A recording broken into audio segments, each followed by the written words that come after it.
Now even the first covenant had regulations for worship and an earthly place of holiness, for a tent was prepared. The first section, in which were the lampstand and the table and the bread of the presence, it is called the holy place. Behind the second curtain was a second section, called the most holy place, having the golden altar of incense, and the ark of the covenant, covered on all sides with gold, in which was a golden urn holding the manna, and Aaron's staff that budded, and the tablets of the covenant. Above it were the cherubim of glory, overshadowing the mercy seat. Of these things we cannot now speak in detail. These preparations having thus been made, the priests go regularly into the first section, performing their ritual duties, but into the second only the high priest goes, and he but once a year, and not without taking blood, which he offers for himself and for the unintentional sins of the people. By this the Holy Spirit indicates that the way into the holy places is not yet opened as long as the first section is still standing, which is symbolic for the present age. According to this arrangement, gifts and sacrifices are offered that cannot perfect the conscience of the worshipper, but deal only with food and drink and various washings, regulations for the body imposed until the time of Reformation. But when Christ appeared as a high priest of the good things that have come,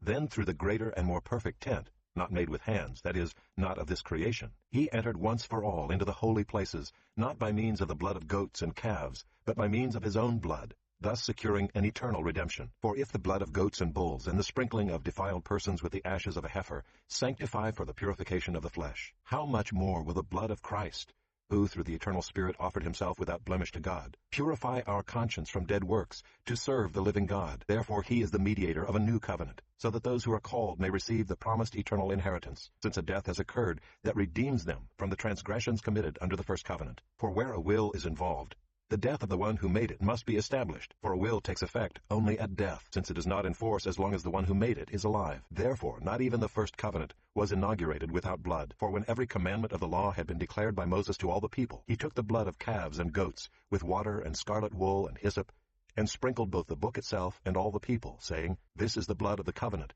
that God commanded for you." And in the same way he sprinkled with the blood both the tent and all the vessels used in worship. Indeed, under the law almost everything is purified with blood,